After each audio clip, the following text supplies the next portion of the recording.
I think I need to do a little reintroduction for people on here who I am. So I'm Lucy Biggers. Right now I'm the head of social media for the Free Press. But for 5 years of my 20s, I was a climate activist. I interviewed Greta Thunberg.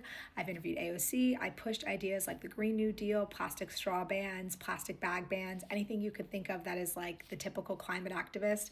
I pushed those things for half my 20s. In that time, I got a lot of value from being part of the group. I identified as a climate activist, and I thought I was on the right side of history and that these ideas were so important to push.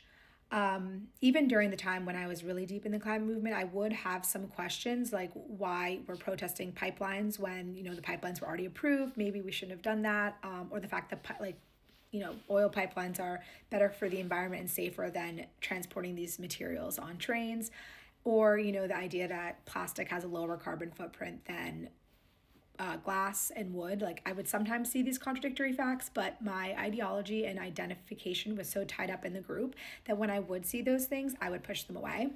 That all changed when I left my last job where I'd been in a visible role as a climate influencer, and I lived through COVID and I had my first son. And I think those two experiences of living through COVID and seeing the entire world shut down, plastic proliferated everywhere, but it was like not a big deal. And then our carbon emissions only dropping by maybe 5%, maybe it was like 20% at its peak, but barely making a dent in our climate emissions, even though the world was shut down. And that's when I started to think, what is the climate movement not wanting from us? Because if they want to get our emissions down to zero, that would require destroying our way of life.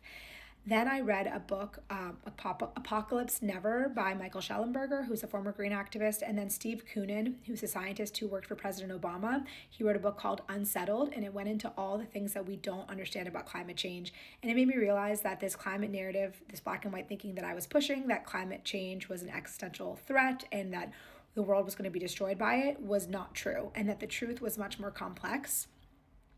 Learning all this stuff, I went basically radio silent for 5 years, and I took a job behind the scenes at the Free Press, where I'm the head of social media, and I basically thought I would never be in front of the camera again because I did not want to go against the group of pushing against the climate change narrative. It's such an entrenched ideology, and there was just no upside. But then this past spring, my younger son, I now have two boys that are almost 4 and almost 2. My younger son turned 1, and I think if you're a parent, you can understand this, like, or especially a mom. It was almost like when my younger son turned 1, I kind of had a little bit more time to think about what I wanted to do with my life and what my values were. And I realized, like, I did not want to be on my deathbed one day having regrets of sitting on what was the truth because of fear. So I started making content in the spring, posting every single day on here, and then ultimately making the move over to Instagram, which was really scary because that's where I had a big following as an activist. Overall, what I think about climate change now is this, that climate change is happening if you define it as we're going through a warming period. We've actually been going through this warming period since the end of the Little Ice Age in the 1600s. Thomas Jefferson actually wrote about the climate getting warmer, which is a fun fact. You can look it up, because we're coming out of Little Ice Age. So we've seen warming consistently for the past 400 years. And in the last 150 years, we've seen 1.3 degrees of warming, which has coincided at the same time with the most human flourishing the world has ever known. So I don't think that this idea that warming is bad for humans can hold up to any scrutiny if you look at it honestly. And then at the same time, we're also releasing CO2 into the atmosphere by burning fossil fuels, which is oil, coal, natural gas. And the increase in CO2, we've seen global greening go up by 15 to 20% in some areas. We've seen plants have better growing seasons because CO2 is a plant food, if you remember from biology class. And so this idea that CO2 is inherently bad, I also kind of call bullshit on, or I do call bullshit on. And I've, from this time, read a lot of climate realist and climate skeptic books and realized that there's a really healthy movement out there of climate skeptics who unfortunately have been censored and maligned. A lot of them have been kicked out of their jobs for reporting on the truth, and it's really sad. And so the goal with my content in my page is to help bridge the gap between this information that's out there in the climate skeptic realist community and then the more mainstream social media space, because I'm a social media person and I love to make things go viral. I love to talk on camera and make short form videos. And so that's what my page is about. It's just spreading information that's already out there, but maybe you have not seen it because of your media sources.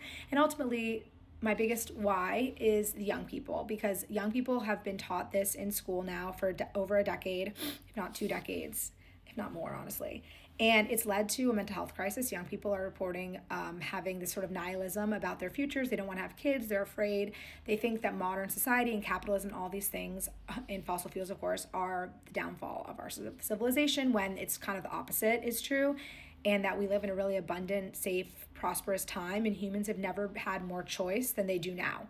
So this idea that climate change is dangerous and that our systems are causing it, I want to throw it all out. And that's the point of this, is I want young people to have the full context. We're safer than ever, we're more prosperous than ever, climate change isn't dangerous, and there isn't a consensus on how much of it we can even control, and if the solutions like solar and wind even work. So that's me. I'm Lucy. Follow along if you're interested in this type of content, and thank you for everyone who's here.